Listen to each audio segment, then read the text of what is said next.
We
stop video.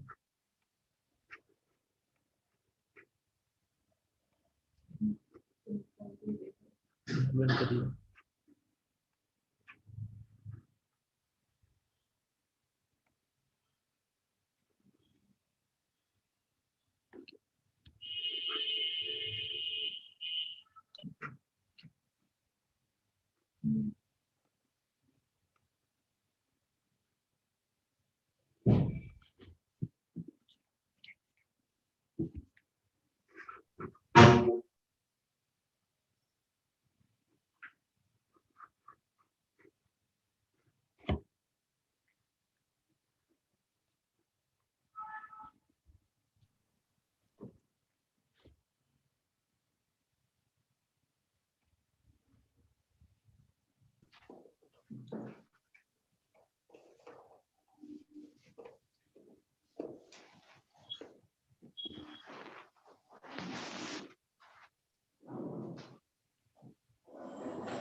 Can I start, ma'am?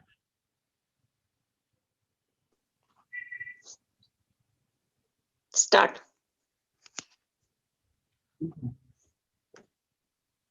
Good evening, everyone. I'll be doing journal reading on urogenital fistulas.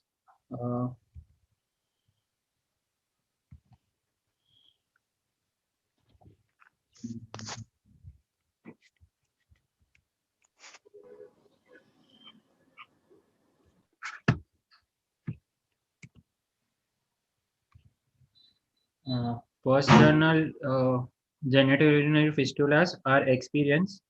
It was published in International Journal of Contemporary Medical Research, Volume 5, in December 2018. Introduction. Urogenital fistula is a physically, socially, and psychologically devastating condition. Although advances occurred in the understanding of etiology, pathogenesis, diagnosis, and management, it still poses challenges to the treating surgeon, basically because there are various controversies regarding the optimum time of repair and the ideal surgical approach for the various types of fistulas. The aims and objectives of the study were review of urogenital fistula cases with respect to etiology, types, management, and outcome. First of all, tell me what is urogenital fistula?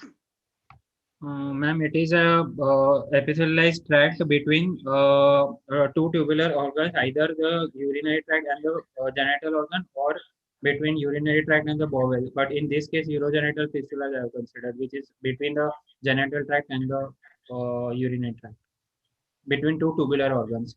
Yes, you say it is an epithelialized tract. If patient is developing urinary leak from the vagina immediate postoperatively after 24 hours, will you consider it as a fistula or not? Yes, ma'am, I still consider it as a fistula, but so it is not always epithelialization. It is a communication, right? Okay. Which are the commonest urogenital fistula, just for knowledge? And the most common urogenital fistula is vesicovaginal fistula, which is followed by uretrovaginal fistula, which is the second most common. As well as urethrovaginal fistula. And yes, uretrovaginal. Yes. Okay. Continue. In materials and methods, this was a retrospective observational study. It was conducted between January 2013 to January 2017 over a period of 4 years, which reviewed patient charts undergoing genitourinary fistula repair at SVIMS Hospital, Tirupati. The parameters which were reviewed were the site and the size of urogenital fistula, the number of fistula present, the clinical presentation, diagnostic modalities, and the management and outcome of each. All the patients were evaluated for history, clinical examination, baseline investigations, ultrasound abdomen, and CT urography. The cystoscopy was done in all patients to know the site, size, number of fistula, and the condition of the surrounding mucosa. What do you want to say? Condition of the mucosa? Ma'am, to decide whether or not it is in the acute stage, when to conduct repair for the same. Also, if we want to do the repair of the fistula in the immediate stage, if there is a lot of edema, then the repair won't hold, ma'am, and it will give way. The stitches will give way. So it is better to first you have to get the urine routine micro and urine culture sensitivity. If there is no inflammation into the bladder wall, as well as there should not be inflammation into the genital tract. Once there is inflammation is resolved by 3 months of the 3 months, then the surgery is done. So as we do GIT surgery after 6 weeks, in urinary system, this surgery for the fistula is done after 3 months. So that is the difference between these two systems. Yes. Okay. Vaginal speculum examination was done to know about the mucosal integrity. After this initial workup, fistula were divided into two groups, simple and complex. The complex fistula included large fistulas, recurrent fistulas, fistulas requiring ureteric reimplantation, fistulas due to radiation or genitourinary tuberculosis. The route and the type of surgical repairs were individualized. As well as malignancy. Fistula due to malignancy is also included into the complex fistula, right? Yes. So previous patient was operated for some malignancy, and now patient has developed this fistula, then you have to rule out the residual malignancy or some other cause also, right? Okay. The route and the type of surgical repairs were individualized according to the classification of fistula and the accessibility of fistula's tract. All patients were followed up at least for a period of 6 months. Vaginal fistulas were approached either by transabdominal repair or transvaginal repair. The transabdominal repair included classical O-corner or bivalving of the bladder or transvesical repair. What is O'Connor technique? Ma'am, in this technique, once the bladder wall, there is a vertical incision kept over the bladder, and the fistula tract is it is the surrounding the opening in the bladder and in the vagina. It is from both the sides. It is isolated, the tract, and then the fistula tract is excised, and followed by which the submucosal sutures are taken in the bladder as well as in the vagina, followed by keeping a layer of omentum, which is not always done, but in some so cases. O'Connor technique is mainly when you are putting the omentum. It is a modified O'Connor's technique nowadays used. And whenever you are putting the omentum between the vagina and or the uterus and the bladder or ureter, whatever you are separating from that, then it is known as a O'Connor's technique, right? Yes. So here we are not excising the tract. We are separating both the tissue, both the organs separately, and then suture. See, normally in enterocutaneous fistula, we are excising whole the fistula tract, which has become fibrous. Here we are not excising, because if you try to excise, then you are shortening that organ. So excision is not done. It is sutured with the long-acting, absorbing suture material, either Vicryl. Most of the time it is Vicryl, because the knot stands very well and it is not eroding the surrounding tissue. So Vicryl is used rather than PDS in this urinary system. Right. Okay. And distal to the fistula tract also, it requires some dissection. So it will not again adhere there. So at least 1 centimeter distal to the fistula opening into the bladder. 1 centimeter distally also it requires dissection. And second thing, whenever you are doing this type of dissection, it requires ureteric implant if it is nearer to the implant, ureter. Ureteric opening into the trigon. Yes. Okay. Transabdominal repair was done for complex and supratrigonal fistulas. Omentum was used as interposing tissue. After repair, the bladder was drained by a suprapubic and a urethral catheter with a drain in the perivesical space for 3 to 4 days. Catheters were removed after 3 weeks. See, it is SPC also done, PUC also done in all this fistula surgery. Yes, both are done, PUC and SPC both.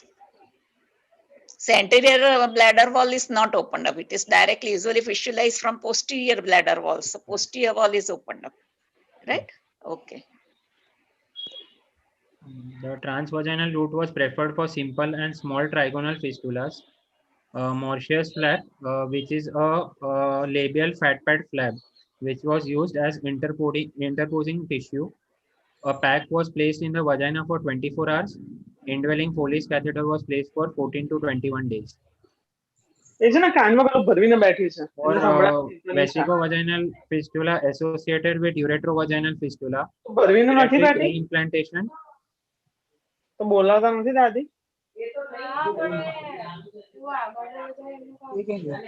पण उभा नाही जमान नाही यश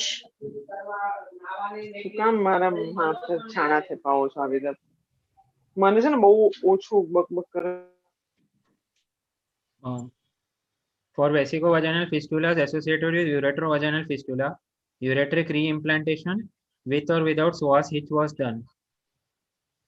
Uretrovaginal fistula were repaired by uretroneocystostomy with or without psoas hitch using modified Leach-Gregoire technique with over a DJ stent.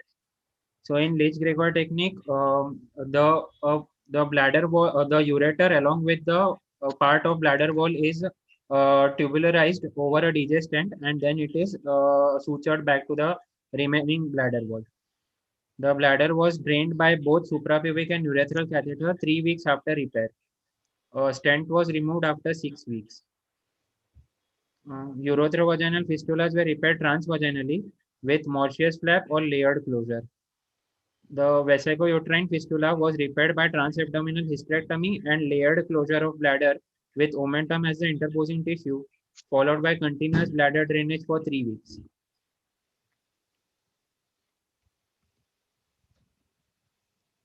Going to the results of the study, a total of 49 women underwent genitourinary fistula repair between January 2013 to 2017. The mean age of patients were 39 years. The age group were 19 to 58 years, with majority of the patients in the third decade, that is 31st to 40. Usually premenopausal females are there. Usually they are going for hysterectomy due to menorrhagia. Yes, most of the time. Okay. Yes, ma'am. In this study, as we can see, out of all the 49 cases, the maximum number of cases were of vesicovaginal fistula, which according to literature is also the most common type. Here there were 35 cases of vesicovaginal fistulas. Going by the percentage, 71% of cases were of vesicovaginal fistulas. And the most common etiology for these were obstetric trauma. The trauma was not specified, but it was mainly due to delayed labor or prolonged labor, which led to ischemic necrosis of the anterior vaginal wall leading to fistula, followed by gynecological surgeries in 10 patients and radiation in 3 patients, and 1 case of genitourinary tuberculosis. Followed by this, in our study, the second most common type was a uretrovaginal fistula, where there were 8 patients, total of 16.3%. And the most common cause here as well was an obstetric trauma, followed by gynecological surgeries. Followed by this, the third most common type was uretrovaginal fistula in 3 patients, and concomitant uretrovaginal fistula and vesicovaginal fistula in 2 patients. And both these types were associated with gynecological surgeries. And See, lastly, uretrovaginal fistula are most commonly occurring because of the laparoscopic hysterectomy, because in which line of dissection is sometimes missed. And so it is likely that while cutting this vagina, there may be injury to the ureter, yes. right? Okay. And ma'am, in uretrovaginal fistula, the most common site of injury is the distal ureter, where it crosses the iliac vessels. Distal ureter and left-sided ureter is more common than the right-sided ureter. Yes. And immediate, if it is diagnosed, and it requires catheterization, ureteric catheterization. Okay. And only one case of vesicouterine fistula was there, and it was following radiation for some malignancy, which was not specified in this study. And See, what is the difference between the radiation giving rise to fistula management and post-radiation fistula management and the post-surgery fistula management? What is the difference between these two? ma'am, radiation giving rise to fistula will be complex. There might be multiple tracts, and a lot of fibrosis will be there, and the vascularity of the surrounding tissues will be less. So healing might not be that good in a radiation post-radiation fistula as compared to post-traumatic or post-surgical fistula, wherein the vascularity is not hampered. So a repair, early repair or even a late repair would give good results in a post-surgical or post-traumatic fistula as compared to radiation. So that is the one thing. So you have to, whatever the stenting is done after the fistula repair, that is to be kept for a longer time. After the dye study, you have to remove it. All the surgery, all the patients who has underwent this fistulous repair should have dye study before removal of this stent or the catheters, and they should be operated after the 1 year. See, if patient has underwent surgery for the malignancy and the patient develops fistula, normally patient can go for surgery after 3 months. But if patient has developed a fistula with radiation, so patient may not have fistula initially, but post radiation patient develops the fistula. So in that case, after 1 year of completion of the radiation, so if patient has completed in March, then after 1 year, patient should go for surgery. Till that, only the stenting is done. It is a temporary management, right? So, and as well as you have to explain the patient that another option, that last option is PCN, percutaneous nephrostomy, if a patient is in a failure of surgery. So there are more chances, 50% chances of failure of surgery. Right? Yes. Okay. And in this study, as we can see here, the most common etiology overall was obstetric causes, which constituted 57%. That is, in 28 cases, the cause of fistula What was. is the cause of obstructive? What do you mean by obstructive causes? Ma'am, it can be due to the most common cause is delayed, prolonged labor, ma'am. Yes. Yes, ma'am. Yes, that is important. Prolonged labor. Yes. So if a patient has not delivered within some time, then because of the prolonged labor, that in the patient's baby's head is obstructed into the pelvis, it gives rise to ischemia of the urinary system. So prolonged labor is the main cause. So early cesarean section is not done. Right? Okay. And the second most common cause was gynecological surgeries, which constituted 32.6% of the patients. Okay. And genitourinary to be constituted only 2% of the patients of genitourinary fistula. Obstetric trauma, which is 57.14%, was the most common cause of genitourinary fistula, as discussed earlier, followed by gynecological surgeries.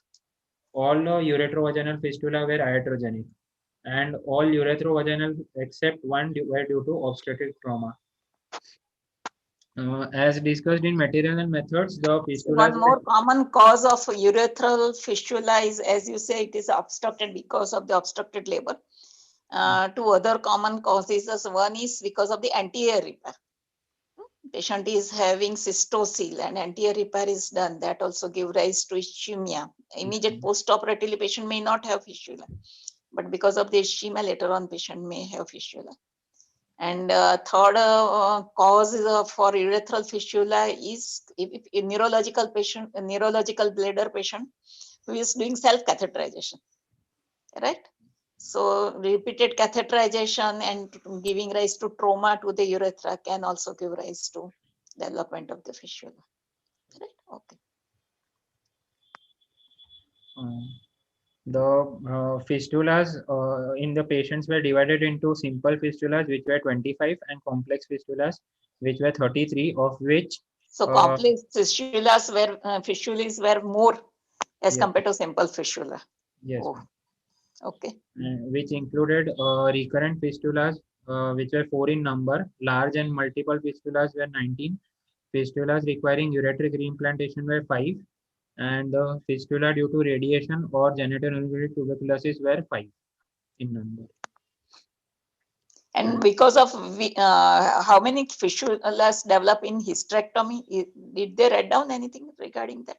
No, ma'am. They just written gynecologic surgeries, but they did not mention specifically which How surgery. many gynecological surgeries were there? Ma'am, total of they have not exactly, ma'am. Here they have written it was only in gynecologic surgeries that a total of 16 fistulas occurred. But after how many surgeries they have not mentioned. Okay, 16 fistulas. So it is not that much high. Yes, It is around the 30%, yes, 25 to 30%. Okay. ma'am. The approach of repair which was used in these fistulas for vesicovaginal fistula, transabdominal approach was used in 20 patients and transvaginal approach was used in 15 patients. For uretrovaginal fistulas, all the patients were operated by transabdominal approach. For vesicovaginal as well as uretrovaginal fistulas, they were operated by transabdominal approach. All the uretrovaginal fistulas were operated by transvaginal approach. And one patient of vesicouterine fistulas was operated by transabdominal approach. So in total, transabdominal approach there was in 26 patients and transvaginal approach was used in 23 patients. So almost 50% Yes, by ma'am. transvaginal approach. So which patients will you select for transvaginal approach? Just for other residents, I think. Ma'am, fistulas which are in the which are easily accessible by vagina, that is in the infratrigonal region, or in case of uretrovaginal fistulas, or simple fistulas, even if higher, can be approached by transvaginal. Uh, Otherwise, if there are complex fistulas or fistulas which are being reoperated, then it is better to approach by transabdominal route. Yeah, so by keeping the speculum, if you can dissect out easily, see, in few patients after hysterectomy, if this vagina is too high, then it is difficult to dissect out. So if it is not too high, then you can easily assess from below also. So before that, if you have done the dye studies, this MCU or retrograde cystourethropy, and you find out how much is the track, or it is very close to the bladder, then you can assess from below also, right? Okay. Then of these 20 patients of transabdominal repair, 12 underwent classical O'Connor procedure and the remaining 8 patients were treated transvasically. Uh, the uretrovaginal fistulas with or without vesicovaginal fistulas were approached transabdominally, and all the uretrovaginal fistulas were repaired transvaginally. And there was only one case of vesicouterine fistula which was successfully repaired by total abdominal hysterectomy, fistula excision, and repair with omentum as the intervening tissue.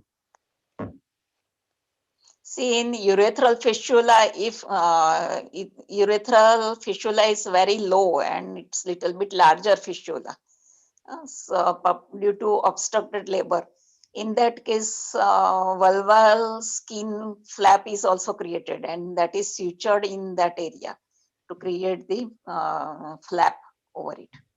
Yes. That is a technique. So it is just a pedicle flap which is created, and then it is sutured in that area of the defect into the urethra, right? Okay. Yes.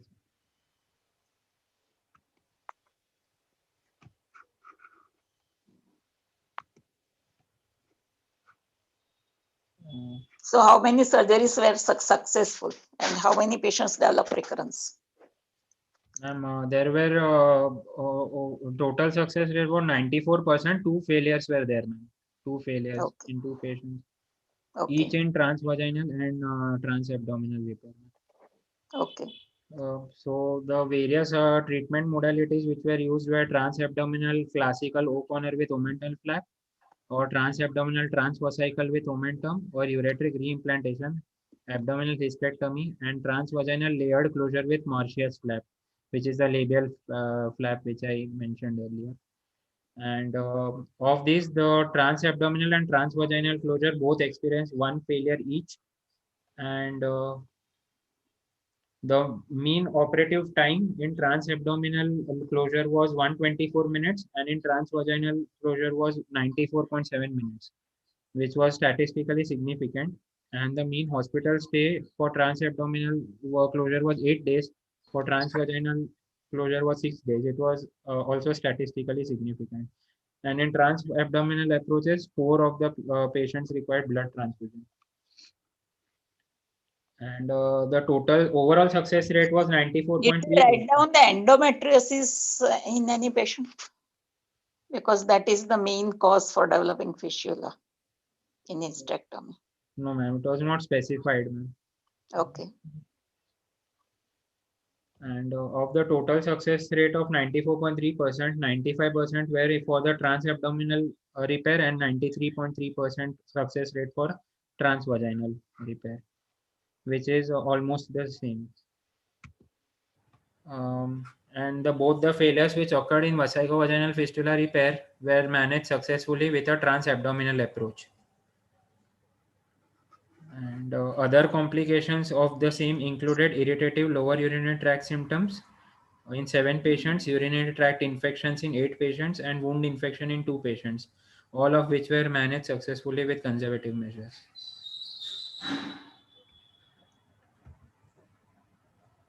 So here I am comparing the success rate of my study with of the present study with the remaining studies which have already been conducted elsewhere. And more or less the success rate in this study reported is similar or superior to the other studies. So in our study, both abdominal and vaginal approach was used for for the fistula repair, and the success rate reported was 94.2%. And a similar study for abdominal and considering both abdominal and vaginal approach was the Persky et al. Study, which reported a success rate of 86%. And if we see the success rate in other studies for abdominal approach is in the range of 75 to 90%, and more towards 80-85% range. And in the vaginal approach, the Elber et al. Study reported a success rate of 97%, and since the number of patients here are more, the p-value of this study is significant, and so the success rate in vaginal approach in this study is high. So there are two things. Vaginal approach is used particularly by the gynecologist, and gynecologist manage this fistula in early phase. If patient develops this fistula in early phase, if they operate, then success rate automatically increases. But if it is delayed phase, patient goes for surgery, then those patient goes to the urological department, right?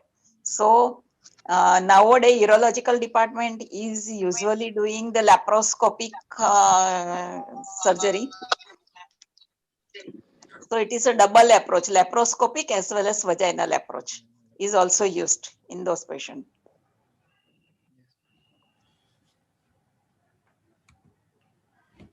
So double approach is also used. That laparoscopic approach is also used, as well as the vaginal suture can be taken by the vaginal approach. In that case, after taking the vaginal stitches, the integrity of the suture is checked, that air leak is there or not. So whenever you are using this double approach, that if air leak is there, then there are chances there may be some leakage, or there may be a recurrence. There are chances. So that is to check before closing the abdomen, right? Okay. So, as discussed in the previous study, the overall prevalence of genitourinary fistula has been estimated at 0.2 to 2%, and its occurrence reflects the level of maternity care in a community, and most cases are consequence of mismanaged pregnancy, labor, and delay in referral to the hospital. The vesicovaginal fistula remains the most common variety, with more than 80% cases worldwide resulting from an obstructed labor. And the conservative management for vesicovaginal fistulas has been described in the literature, but in the present study, all the patients were operated and not managed conservatively because either they presented late or the fistulas were large. Conservative treatment is only helpful in a few selected cases when the fistula tract is less than 3 millimeters in size. So that fistula tract usually closes by 3 months. Yes, ma'am. See, in your study, all the patients are taken after the 3 months of the fistula. So those patients are not included in that study, right? So usually it closes by 3 months. Once it is not closing, then conservative trial is failure. Okay. And the vesicovaginal fistulas were repaired successfully when delayed repair was undertaken after 3 to 6 months to allow any inflammation and edema to settle down. Some authors have suggested early closure of fistulas as it reduces the patient's morbidity, but the timing of fistula repair is dictated by cystoscopy findings. And transvaginal repair is always preferred over transabdominal repair whenever possible. The high success rates of fistula closure can be achieved irrespective of the etiology by following sound principles of fistula repair.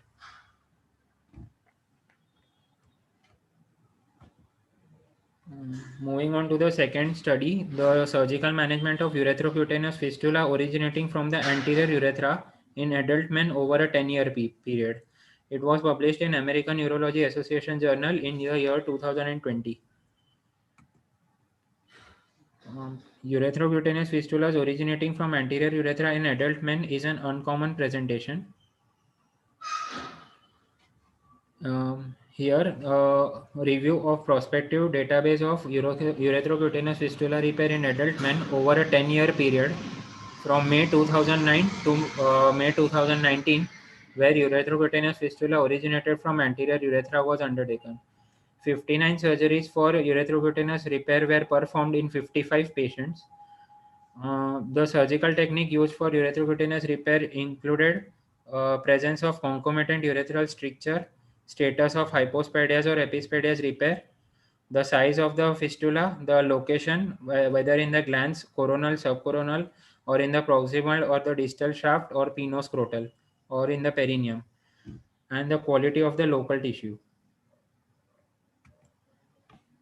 So here 43 patients of the 55 had a single fistulous tract. The tract in the urethroputaneous fistula had the following locations. In the glans, 6 patients, 17 patients in the corona or the subcorona, 15 patients in the distal shaft, 11 patients in the mid shaft, 7 patients in proximal shaft, and 7 patients in both penoscrotal and perineal. And the causes of urethroputaneous fistula included prior hypospadias repair, which was the most common cause in 33 patients. Prince Albert piercing in 5 patients. It is a type of piercing which is which is done in the US in few adults, wherein a piercing is put through the urethra into and brought out via the glands, and followed by circumcision injury, iatrogenic trauma. How many cases are there in following circumcision injury? 6 patients in the following circumcision injury, and Very high, 4.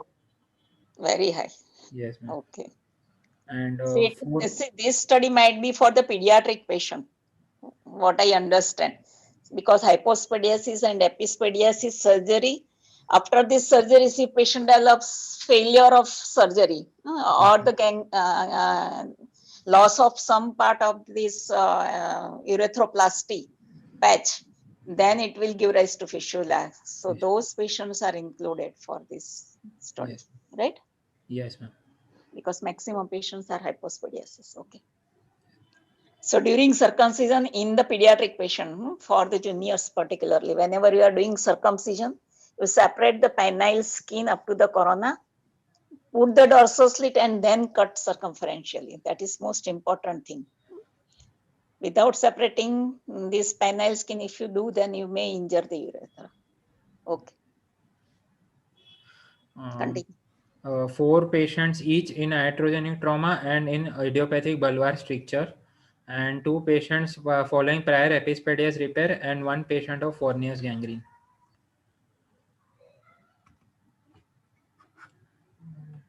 So urethral stricture was present in 22 patients, and prior attempts at urethrocuteneous fistula repair had been made elsewhere on 10 patients. 5 patients, of which 5 patients had more than one prior attempt.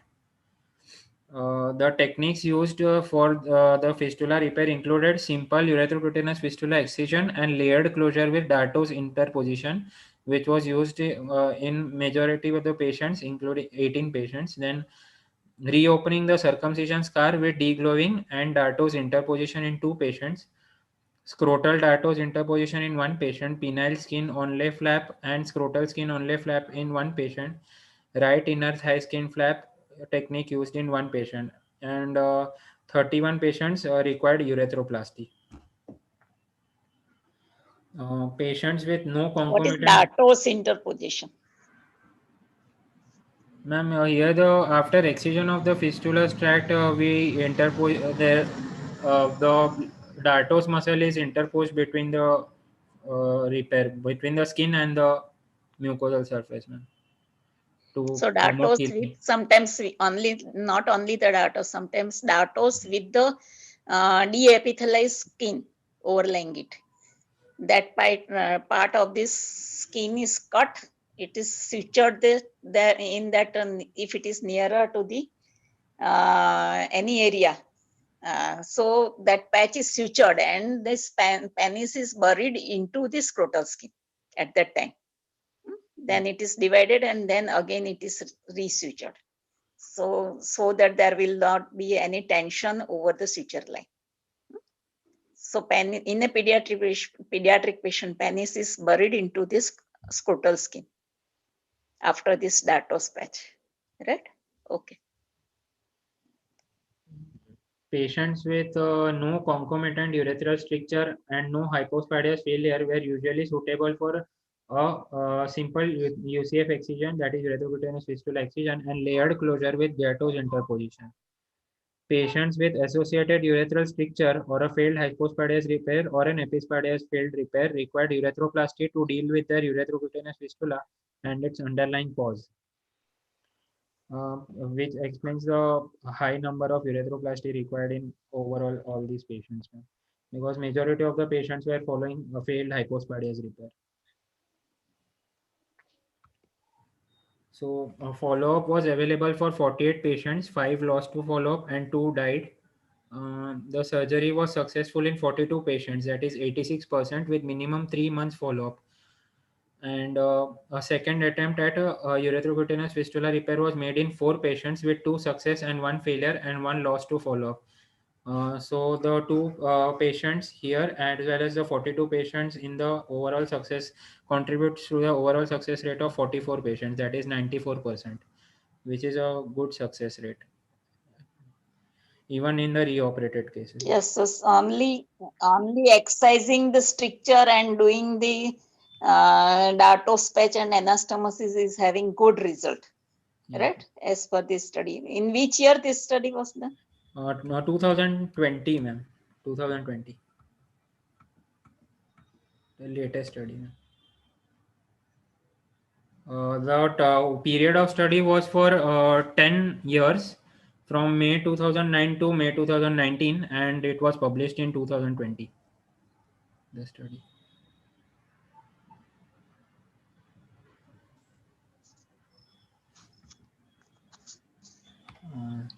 To conclude, urethroperitoneous fistula originating from anterior urethra in adult men can be managed surgically with excellent outcomes even in reoperative cases.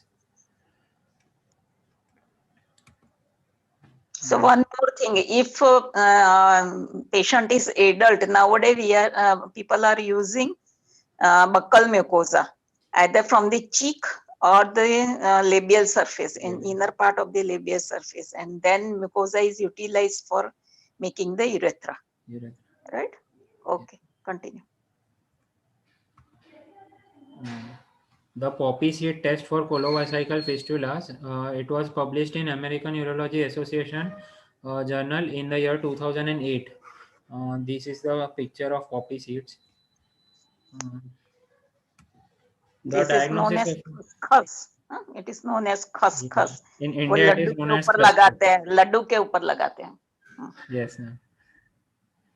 Hindi में क्या बोलते हैं उसको, Poppy seeds को? तो मुझे मालूम नहीं है. मालूम है तुम्हें? I don't know. No, ma'am. I don't know. Anybody, if anybody is knowing, can say. I do not know. What is the Hindi name for poppy seeds? Is anybody knowing?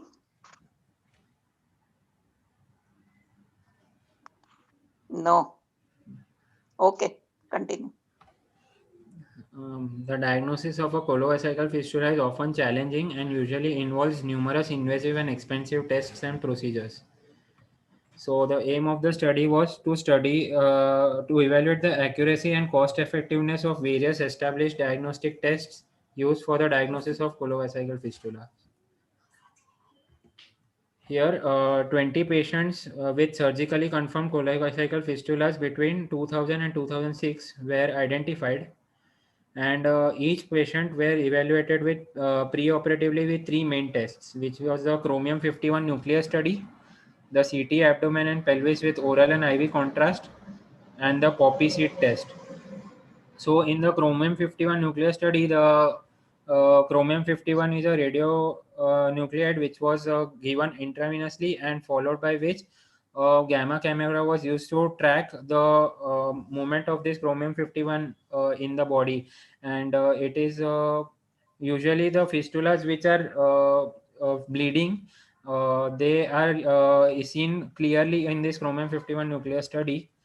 It is not routinely performed these days, but it was included in this experiment. Followed by CT So abdomen. can it show the this any urinary system fistula? Yes, ma'am. It does show urinary system fistulas, but it preferentially is taken up by red blood cells. So fistulas which have minuscule bleeding in them are usually preferentially shown in this scan, ma'am. Otherwise, it is of not much proven value.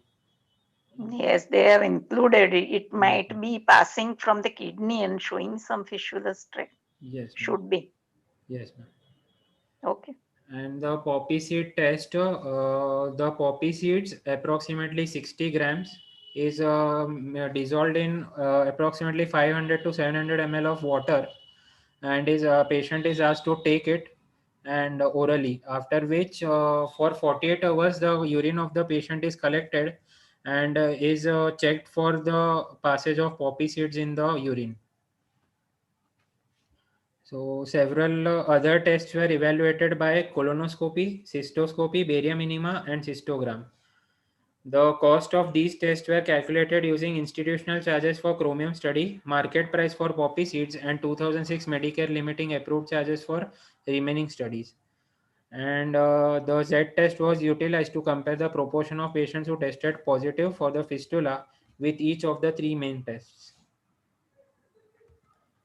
So here, as we can see, the poppy seed test had a 100% positivity, that is all the 20 patients passed poppy seeds in their urine after the test, and compared to CCT, which could appreciate the fistula in only 70% of the patients, and chromium 51 study, which could appreciate the fistula in 80% of the patient, which was higher than the CCT. And if we look at the cost of these tests, then the CT scan costs around $650, and the chromium 51 scan is of $490, and the poppy seed test costs only $5. And also the colonoscopy is very costly, and it costs around $512. So if we are suspecting a coloacecal fistula, and this poppy seed test can be a very cheap and easy test to confirm to confirm the suspicious coloacecal fistula. Followed by which we can plan which other investigation we need to operate the patients. And especially in our institute, where most of the patients that come are from low socioeconomic background. So we can try. Yes, See, forward these instructions to the urology department as well as gynec department. So most of them are also using lots of investigations for diagnosing this vesical and uretrovaginal fistula. So they can utilize this test. yes, ma'am. You forward this information to them. Yes, ma'am. And in India, the poppy seed is also known as khaskhas and is available for approximately 170 rupees per 100 grams of poppy seeds. And to So conclude, it the is cheaper than that. It is not $5. It is cheaper than that. You say it's 60 yes, ma'am. milligram. So 120. So it is 100 rupees only. Yes, ma'am. Okay. And this study was in US, so there it is $5, which they have mentioned. Yeah. Yes. And So we can also try in our patient, because we are getting patients who are having diverticulosis or any other pelvic surgery developing urinary fistula. So you can try. Or if your patient is having PCN, just for a trial base, you can give this and check it that in PCN poppy seeds are coming or not. Right? yes. Okay.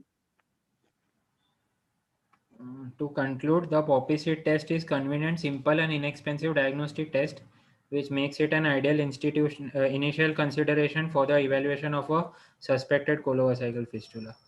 Yes. Good.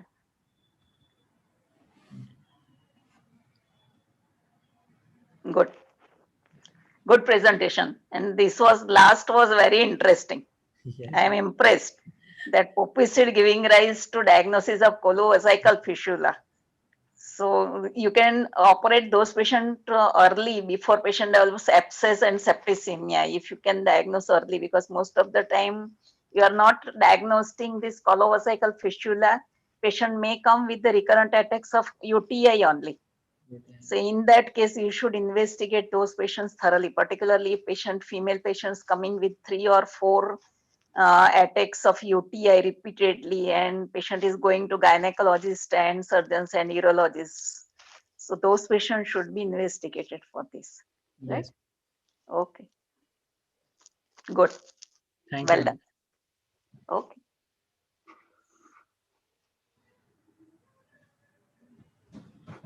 Ma'am.